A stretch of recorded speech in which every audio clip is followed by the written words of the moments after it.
So, hello, my friends, and welcome to Quartet. So nice to have you with us on this overcast, cold, and rainy day in Berkeley Springs, West Virginia.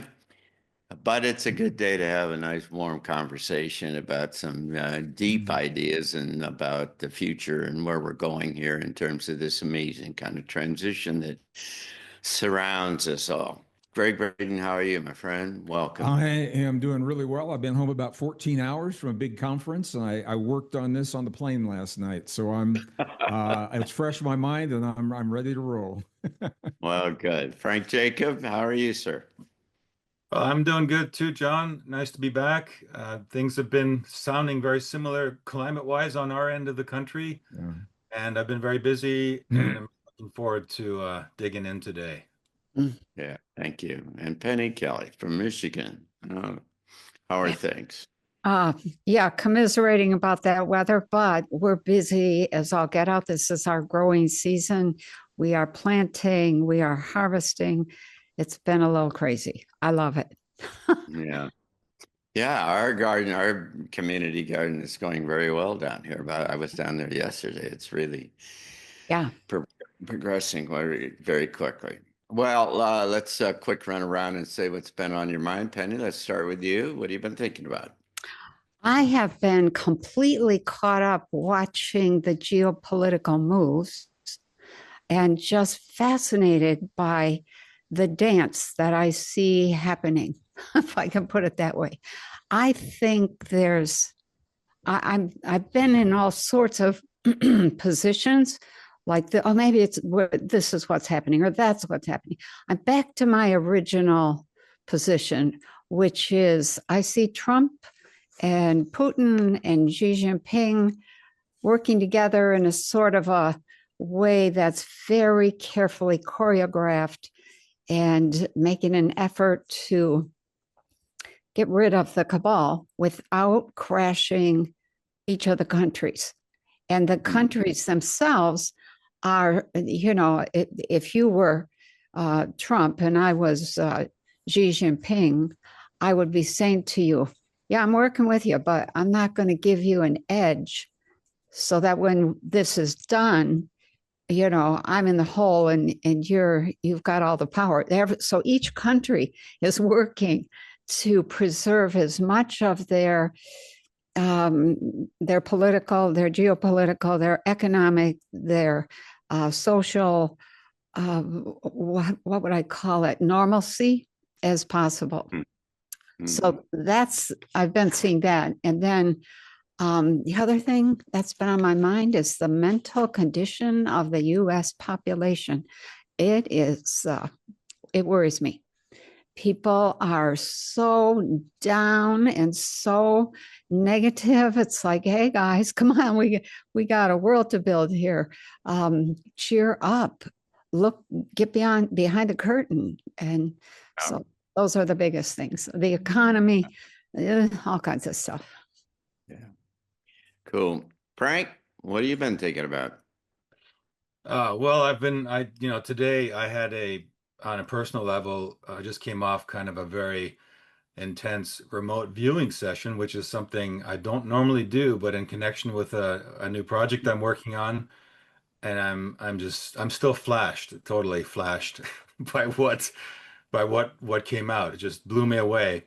And other than that, I mean, I'm also a longtime Suspicious Observer fan, and I've been following Ben Davidson's work for quite a while.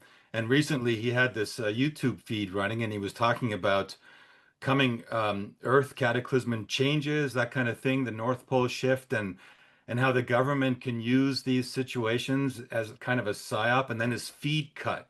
It was very interesting. And he reemerged today and he talked about it a little bit more. And he was describing how the government uses these as kind of calibrated um, feeds into the mainstream that they want to steer the narrative in the direction of. So they kind of feel what the people out there are thinking and feeling. And they can, so that if it then comes to something, whatever that is, then they have more of a grasp on how they want to steer the narrative when that happens. I mean, this is all their think tank kind of stuff. It's a very interesting hypothesis, especially when you think about the coming new currency models, which are being fine-tuned at the moment, and they're going to be connected with some kind of a upset or kind of major change or like shift that happens. It could be a power outage, it could be something like that. And in parallel to that, of course, being over here in the EU, I get a little bit of a different feed of information probably than you do over there. And one thing that's been getting people all kind of in a tizzy over here has to do with Poland and Hungary. And the minister president of Hungary is making moves and waves about leaving the EU. And, for Americans, they don't really know much about what that means, but it's kind of like think about it if Texas were to split from the United States. I mean, it would it would create some waves for sure, and so they're kind of flexing their muscle because they both Poland and Hungary vetoed the 1.8 billion or trillion, 1.8 trillion euro military spending budget that was put on the table by Ursula von der Leyen and together with Germany. So they're kind of pissed about that. And so, I'm thinking this is either the beginning of a breakdown of this centralized system of these member states who are starting to reassert sovereignty, or at the same time, it could be, posturing to usher in a crackdown on harder measures that the EU will take to clean control. And there is a factor that might play into that, and that is the fact that they're already proposing changes to their constitution, whatever that means. It's not a voted constitution, but changes that would require, they used to require a majority of the states to vote positively for something to be ushered in, and they're striking that. They want to strike that because they think that they know better, and Ursula and her buddies, they will then theoretically make the binding decisions concerning important things like, foreign policy, security policy, immigration policy, and they want to accelerate, of course, the tempo of adding additional member states, including, by coincidence, the Ukraine in the next year. So it's interesting to watch that and wondering where that might go, where that might lead. Meanwhile, all this solar activity has been going on, so it plays into the unrest, into the kind of chaotic state of the mental patterns of humans. That's kind of what's All happening right. over here. Good. Thank you. Greg, what's on your mind? Well, we're we're all kind of looking at the same thing. I think I am closely watching geopolitically how power structures are taking the opportunity of this chaos to restructure pre-Cold War boundaries and even 19th century boundaries. Turkey wants to go back to the Ottoman Empire, which is huge. Russia's looking at pre-Cold War boundaries. America's looking at picking up, parts of Canada, Greenland. Whether that happens or not, we don't know. But there's enough going on behind the scenes. They're seriously considering some of these things. On my mind, last 2 weeks, I'm really watching this showdown between the West and Iran and the nuclear talks. And just about 12 hours ago, as I was driving home from the airport, actually, the news reports around midnight, news reports started that Israel's preparing for a direct strike on the nuclear facilities without U.S. aid.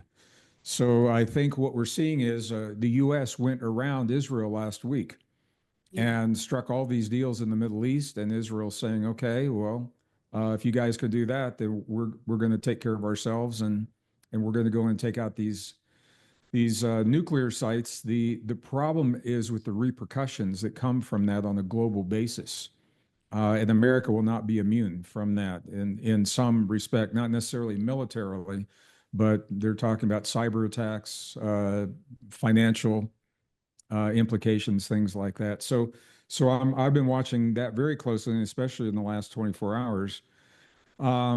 There definitely is a monetary reset that is afoot. What we now know is that there were over 600 tons of gold that came directly into the U.S., which the first 2 months of this year, which is very unusual. Usually it goes into London.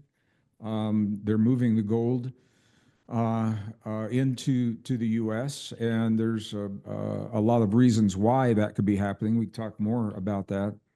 And then, of course, all the information coming out about Biden's health, which is telling us that he would not have been fit to be president because what's happening now has been happening for more than just a few months, and it's another step in the American people realizing how much they've been lied to, and how deeply the lies have gone, and how long the lies have been happening, and all of that's contributing to the lack of trust in our power structure. So, the last 2 weeks, those are three things I've been watching. Yeah, it's all moving, and it's moving sideways at the same time. It's going forward and backward, I think. So let's go to our topic for today. And the topic basically is as we look into this huge change that's coming downstream, that by definition turns into a different world that operates in a different way. How might that paradigm be quite different than the one that we have now? Now, by that I mean the kind of the technical term, the definition of paradigm, and that is just this way in which you make sense out of reality. The way the component parts all work together to give you some kind of a seamless sense of kind of predictability and internal integrity about how the system works. Now, all of us have a different paradigm. We all come from a different point of view, from lots of different experiences and so on. And so we enter into this space somewhat differently. But there is a common, certainly, a common set of principles and objective and assumptions that we all make about how this world works. If we're moving into a new world that is, new, then, and particularly of the scope and the significance of where we're going right now, then it is all going to make sense in a different way. And that's what we're aiming for here today, is what we're going to want to kind of explore kind of in fundamental terms how that might happen. I mean, kind of some obvious examples are if the aliens show up and suddenly tell us that any of a number of things, science, religion, and so on, don't work the way we thought they did, then clearly you can see that's a wrench into the paradigmatic works, and that it could go off in a different kind of direction, and it's going in a different direction. Well, couple that up with any of a number of other things related to kind of technology and other kind of players in the space, and it really is moving into quite a different way. What do we all think how this new world will work in a different kind of way? And I suggest things like science and religion and government and society and military, and things will all be different because the human beings who are making the decisions and influencing all these systems and all these institutions will see the world in a different way. They'll have a different paradigm. They will understand who they are and how the larger reality works in quite a different kind of way, and radically and rapidly into this new kind of space. So, how do you think this whole thing might kind of line up and work in kind of a fundamentally different way? I mean, this is the biggest change that we've seen in recorded history. You could make the case. What's that mean? So, Gregg, let's start with you. Well, I have myself on mute. I didn't think I'd go first. John, when I got the question, there were multiple questions within the question.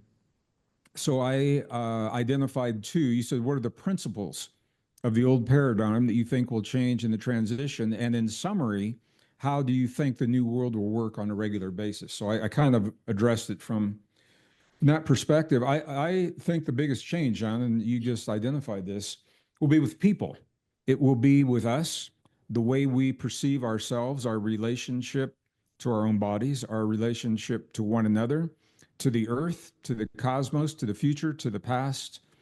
And those reflections by our very nature, or those those identifications by our very nature will be reflected in all the choices that we make. So they'll be reflected in the military, in the way we derive our energy, education systems, and all of that. So I think probably the biggest shift with people will be to our lives, I think will identify a purpose for our lives early on rather than just meandering through life aimlessly, purpose-driven lives. And there are indigenous cultures that do this early on. I've been with indigenous cultures that at puberty, where young people will have a vision quest. They'll fast, they'll have a vision quest, and a being will come to them and inform them of their life purpose. It could be a dream, it could be a lucid vision, whatever it is. They go back and inform their tribe, their community, and then the tribe, the community will work to reinforce that throughout the life of the individual. So, for example, if they should stray, there are indigenous traditions in South America, for example. When someone strays, they will be brought into the center of the village, and everyone will leave their jobs, leave their work, leave the kitchen, leave the home. They all come out and they form circle around them. And for hours and hours and hours, they chant all the good things that they've ever done in their lives and reinforce how much they're needed and how powerful their role in society is. And that's very different than chastising and incarceration. So I think early on we'll have a very good sense of who we are, what our purpose is, who we are in the cosmos, that we're not the product of random processes, that we are the product of an intentional act. And in that intentional act, we were given gifts that are to be honored and cherished and developed and utilized. And those are all the gifts that we talk about, everything from the healing of the body to telepathy to remote viewing, all of those things.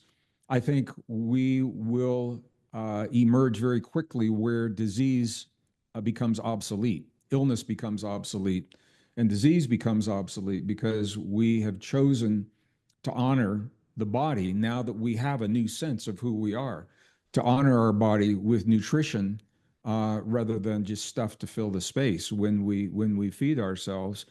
I think we'll be a society of honesty and ethics. And among those core values will have to be truth, the truth of who we are, the truth of our relationship to the world. So I think that's going to be the core shift from that. I think everything flows from that.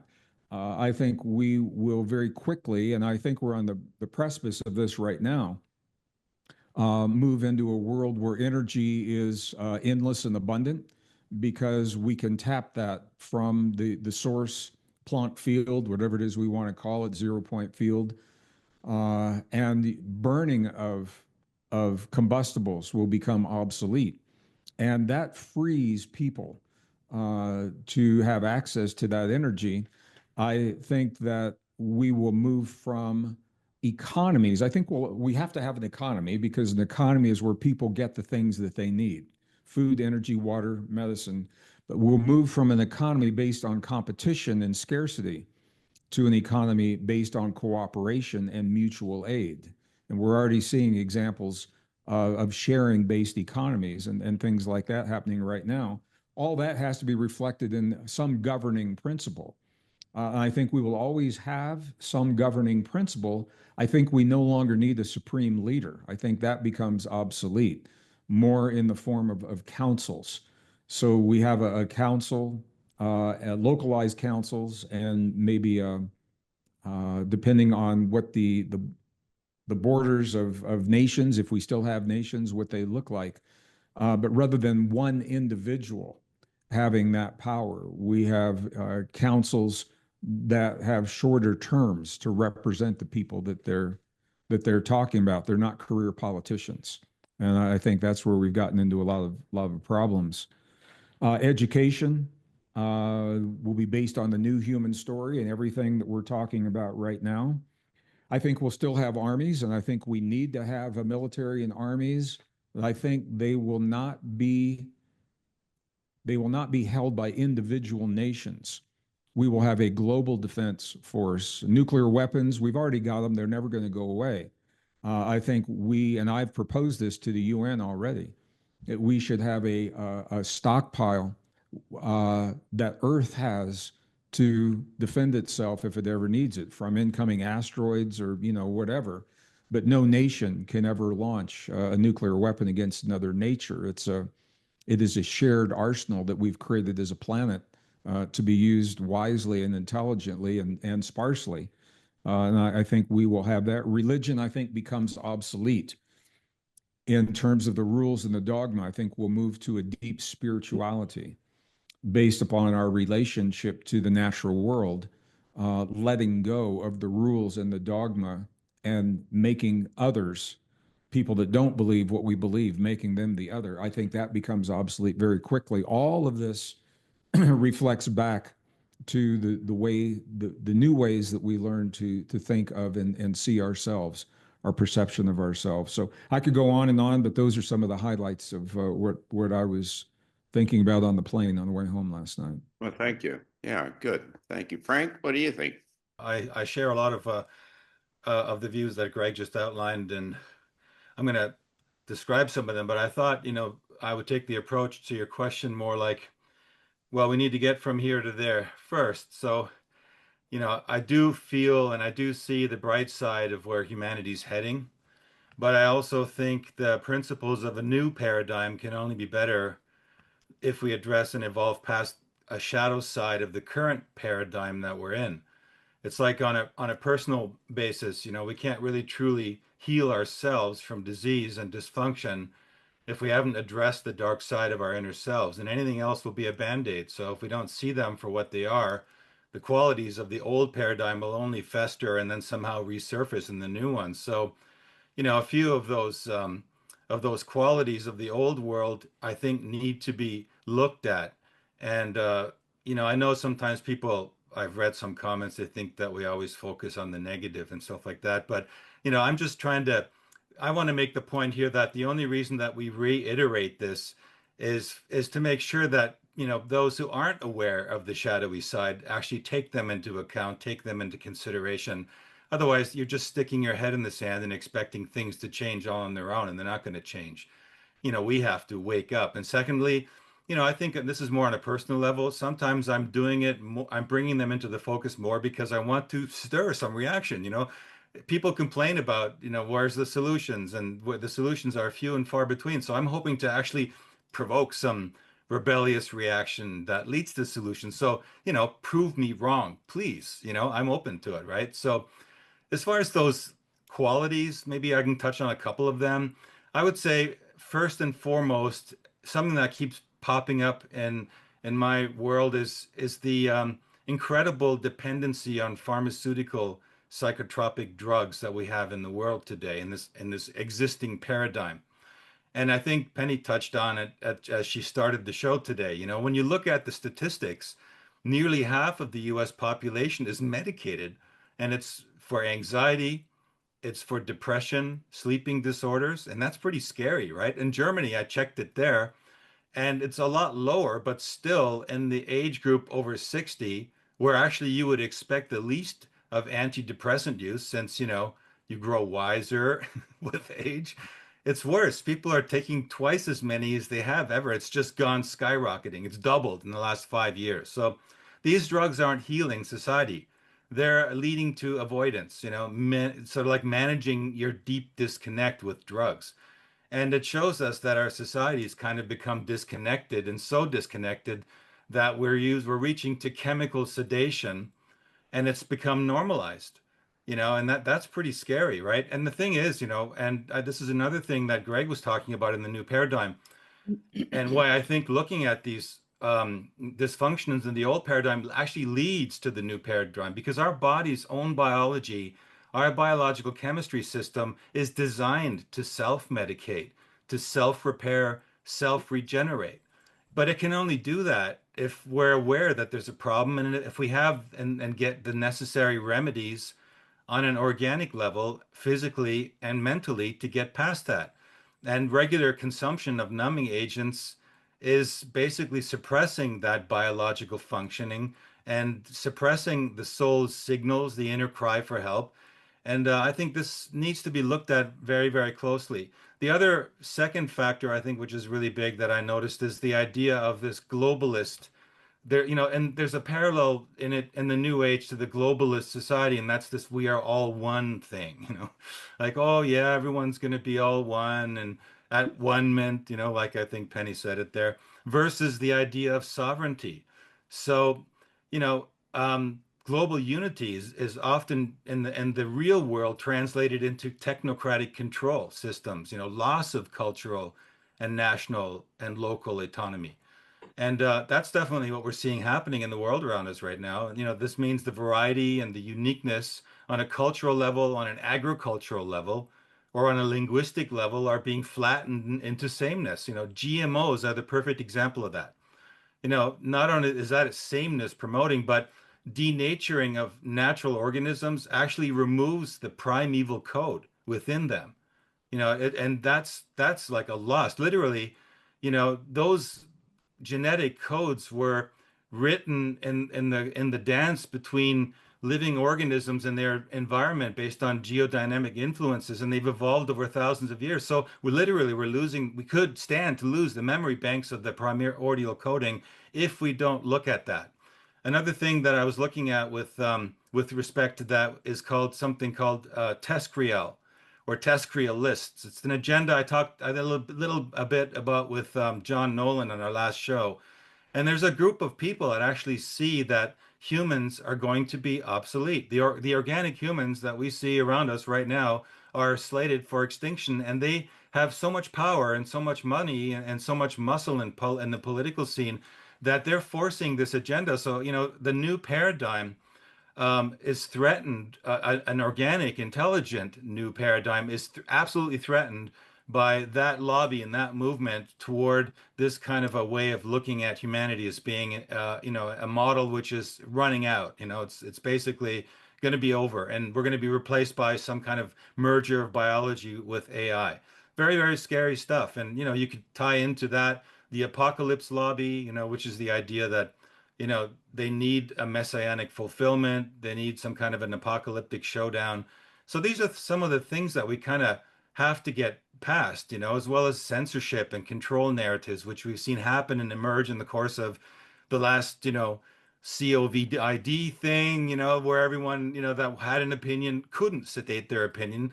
And so that poses a big threat to the humanities, the losing of books, films, records, archives that are natural and important to the new paradigm. Now, as far as the new paradigm goes, I took a look at, for example, science. Like you had that in your thing right here. You're talking about science, religion, government, right? So science, I think, would move past a post-materialist view. And they talk about, for example, something I'm really interested in, plasma being the science of the future, right? So merging plasma physics, systems biology, and consciousness studies will create a whole new paradigm of thinking. So, seeing things that are like intuitive things or experiential things that people have paranormal experiences, like remote viewing or psi effects or psi talents, seeing them as real material phenomenon. This is what we're going to be seeing in that new world. They're not going to be weird immaterial anomalies. They're going to be things that are actually materially provable. They're going to have a science that's going to be based on that. Militarily, I think that's a big question. It's probably the hardest one to visualize. There's the deterrent idea, develop weapons deadly enough so that nobody will mess with you. But I think it comes down to a consciousness thing. Every nation is probably going to have some kind of a right, if you're a sovereign nation, if there still are nations, like you said, Greg, to be able to be allowed to choose what their military will look like. And I also agree that in terms of religion and spirituality, we're going to be moving away from institutional religions, and we're going to replace them with more ancient forms of ritual, like mystical and direct experience based paths, which are, more decentralized. So you're going to have a more view of animism, of earth-based rituality, Gnosticism, things like reconnecting to nature spaces, plant medicine might actually become very normal. shamanic guides. And I liked what you said, Greg, about in the past, people used to go to this shaman and he would go into trance and bring back the message to the rest of the people. And then they would reset in a way, their thinking patterns or what they thought about the way things are running in reality. And they would reset it according to these new advanced ways of thinking. Um, I think to end it, healthcare will shift to new technologies, obviously, energy-based, frequency-based, emotional, spiritual alignment. Education will move into more experiential wisdom, internally guided by logic. You'll be seeing, personal identity shifting from a selfie culture to mass, and away from mass-produced hype and artificial trends into more of an inner calling, following what's inside of you and learning to actually find your inner calling. These are things that are going to emerge, and I mean, I have more. We can talk about more of them maybe later. I'll give it back to you. Good. Thank you, Frank. Penny, what do you think? I don't have to say a thing. Greg and Frank said it all. What the heck? So, I'll share a few things. I have a whole bunch of notes here. So I took your thing about principles and thought, okay, what kind of principles are we working with right now? And just like Gregg said, the biggest, most, I think, destructive principle right now is competition and aggressiveness. And we never even questioned that. And so I think that is one of the principles that changes among the greater number of people that I know. It is absolutely necessary to have military grade equipment that will fix any problem that you have coming at you. It's not used just to attack your neighbor because you want his water or whatever. What if there is an asteroid coming at the world? What if there is a huge tsunami? How do you manage planetary dynamics? And that's a huge, huge mindset. And you can't really manage the planet unless you align with how the planet behaves naturally and what she needs. And so we have some big things coming at us that I think are going to be a real test. If we don't change our consciousness, we're not going to have anything different. So that's a big thing. But principles were truth, honesty, generosity, patience, persistence, integrity, do no harm, courage, and endurance. And persistence and endurance are very similar, but they're different enough. Persistence means you're going after something, you're developing yourself, perhaps, your consciousness. Endurance means, we have to put up with whoever our leader is, whether we like that leader or not, until we move past leaders, having a single rock star type leadership. So those things are changing. And then if I took the question about, new paradigm, I think, and I just listed a whole bunch of things. Government, we have a government that is in control. We give it that right to control us. And it does control us. In the future, as we move into that new paradigm, government becomes the servant.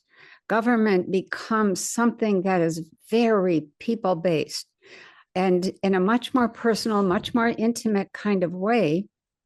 And it's broken up such that there is no big, it's like Gregg said, all the councils, there's councils all over the place. We used to have all these chautauquas around the country back in the 1800s or even the 1700s. And people gathered every 2 weeks for dinner. They'd have a potluck. They'd bring their kids. They'd sit and talk about what's going on in their territory and what kind of governance they want and how they want to handle those problems. I think there's only 1 or 2 chautauquas left in the whole country. And they don't really operate like they used to. But I think that's coming around again in a new, higher form, maybe done on the internet. People gather in their local region. They talk, they have dinner, they gather at the local restaurant or series of restaurants, so they don't favor anyone. But government is controlled by the people instead of people being controlled by the government. Next big thing that I see changing already, thanks to Robert Kennedy, we're moving from fake food to real food and small agriculture. We have a huge amount of destruction of Mother Nature going on every single year in the name of corn, whatever else, big fields, thousands of acres. Spray the heck out of that, dig it up, turn it over, destroy the bugs, make sure no trees and plants can grow except that one thing. Monocropping is really coming to an end. And that is the result of people taking responsibility for feeding themselves and saying, I want good food, and I'm not getting it from big ag. So that's a big change.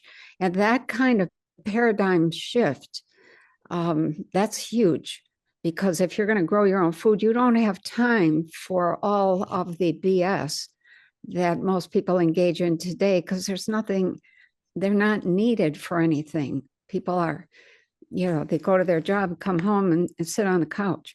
And then religion, like Frank said, I think we move from religion to maybe not so much the old time spiritual gatherings, but to a deep development of what is religion really about? It's about belief systems. What's the first belief system that we have to deal with? It's the belief in ourselves or not. And that religion transforms to become the development of consciousness, especially the development or the reaching for God consciousness, highly exalted states in which they only last a few minutes. But once you have that, even one experience of that, it changes you at the core. And now your whole perception of reality changes. So I think that's the change in religion. It moves to the spirit of life, an investigation and a celebration of the spirit of life. Education in schools, most of that education is done at home in the family. And that, when there is something public happening, it's in a public learning center and it's from cradle to grave. There is no, classroom, all third grade, fourth grade, all that stuff. And the children being educated at home are highly celebrated, because we're going to enter into a period where we're not going to have many children. We're not going to be able to have many children. We're not going to neglect children like we do now. We're not going to ignore the developmental factor in children. All of that, children become prized. And that changes right there within 4 generations. That changes the whole world, because when children grow up loved and appreciated and allowed to explore, and the focus is on the development of the whole person, you get a completely different kind of world and family and social and understanding of global or planetary relationships. So that's a whole change in our attitude toward children. Science, which I love, goes from mechanistic and everything connected with mechanisms and et cetera, to the science of consciousness. And like Frank was saying, we are able to prove. What are we proving? We're showing that, oh, wow, consciousness changes when the frequencies change. Frequencies carry consciousness. And when you have frequencies in yourself that are pretty low, or you're missing frequencies in every single cell, every single piece of you contributes to your consciousness signature, we begin to understand that the idea is to keep adding and expanding the kinds of frequencies that we can hold, that we can address, that we can contain. And we can start by fixing the microbiome. If you don't have a healthy microbiome, you are not going to have any kind of higher consciousness, because those bacteria contribute to the total frequency set. And without those, you're moody, you're depressed, you're miserable, and all kinds of physical things go wrong. So we move to the science of consciousness, and that then doubles back on the mechanisms, the machines, the machinery, the tools, etc., and the materials.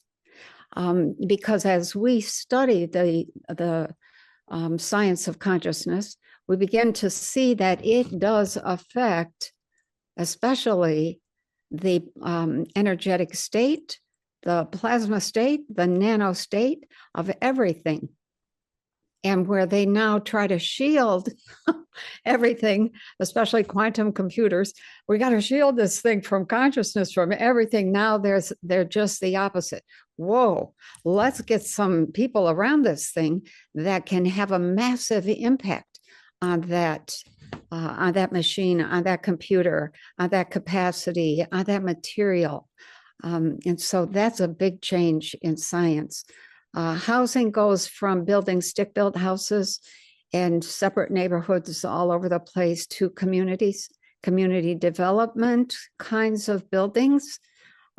We go through a phase where we try to turn current neighborhoods into communities and then end up saying, okay, there's no room in here for chickens. There's no room in here for a cow, so we have milk. There's no room to grow the number of vegetables we need. And so they start designing and developing communities instead of neighborhoods. So drugs and surgery are replaced by nutrition and energy medicine. I think we've talked about that a lot in the past. Chatter kind of goes away. And it's replaced by telepathy, by observation, very close, very intense, and very accurate observation that isn't tainted by a whole lot of bias, because people have been busy developing themselves. And one of the things that happens when you develop yourself is your biases get taken care of. All your fears, your worries, your prejudices, they no longer are a problem. Science used for war is changed to science used for human development. I mentioned that. ET myths and all the myths of the, that circle around those actually become ET realities and ET relationships. And we have older brothers and sisters to learn from, and we do, and that changes everything. AI fears change to, oh my God, I love this. This is amazing. And it makes so many things work so much better. And the AI serves us, not the other way around. The attitude toward other people and resources changes entirely, because as the development of the human occurs, there's a move from, I'm going to say, trusting the planet, depending on the planet, relying on the planet for resources. As we study frequencies and learn how to put frequencies together that create plasmas that then develop into material things, then we move to a space-based mindset. And that changes everything. And we no longer need to go, I mean, it's convenient to rob your neighbor, but it's not ethical. So, and then the sun and the warming, all the stories about global warming, I think that moves to some concern about the solar flash. Are we ready? Have we done what we need to do for that? And I don't know if we have enough time to even get ready for that. But basically, it's a change. The new paradigm is a change to a 4D, 5D kind of set of ethics, values, and principles that are subtle in some cases, but incredibly powerful. So I'll stop there. Well, that's really good. And I'd like to build on that just a little bit and say, the way I look at this, I start kind of at the bottom and say, so what has happened that has changed the context, that has changed us all in some kind of way? And the presumption that I make in terms of analyzing this is that there are these kind of waves of energy that are coming from the center of the galaxy and otherwise that are affecting our DNA in really quite fundamental kind of ways. You've got these ideas about the Pleiadians that come from that kind of area that say that there's 12 strands of DNA and that they're stitching together. What's happening with this energy is just stitching together 10 strands of the day that are fragmented but still exist within all of us. And that in turn then produces a brand new human. That is to say, someone that sees the world in a fundamentally different way through the exercise of a whole set of capabilities that they didn't have before, and certainly have a different perspective on where the world is going and where the future is going. And so, that's kind of the way it looks to me. There are three potential ways that we can accomplish this change. The most ideal would be for an awakening of the leaders of the world to come together and say, look, what we're doing, we can't keep doing. Let's work together and implement the kind of world that we need for our people. And if China, Russia, and America, at the very minimum, if they did that, I mean, we'd have a very different world. That's not likely right now. It's possible, and I would love to see it's not likely. The second scenario is where we keep chugging along as we are, and as individual systems break, we try to fix them piecemeal. And that's what we've been doing. The systems are so interconnected and they're so broken, like a rubber band that's just stretched so tight. The third is where you've got a catastrophic collapse. I still think we have the opportunity to avoid a lot of the suffering I do too. from a catastrophic collapse. And where it's really sad is that those people that have the least bandwidth to absorb the impact of a great change are the ones, those are the ones that are hurt the most, whether it's economically, whether it's financially, whether it's emotionally, psychologically. They have the least bandwidth to really accept this. So I am encouraged by some of the things I'm seeing, and we're certainly not out of the woods. And they are pushing for war, and it's very obvious. And my big concern is that Israel attempts this this run on the nuclear sites. There is no way they're going to take everything out. And what is left is like kicking a hornet's nest. You're going to have a really angry Iran that knows they cannot respond militarily successfully, but they're really good at cyber warfare. They are really good at asymmetrical kinds of warfare. And every nation is on the table for that. It's not like an ocean is going to protect America like it would from a naval force or something like that. So we're really walking on thin ice right now, is what I see. The odds are that we are all going to lose what we're familiar with at some point. It makes sense. It's less of a problem if you've prepared for it. It doesn't stop it, but it's much less of a problem. Less of a problem. That's an understatement. Yeah, right. Yeah.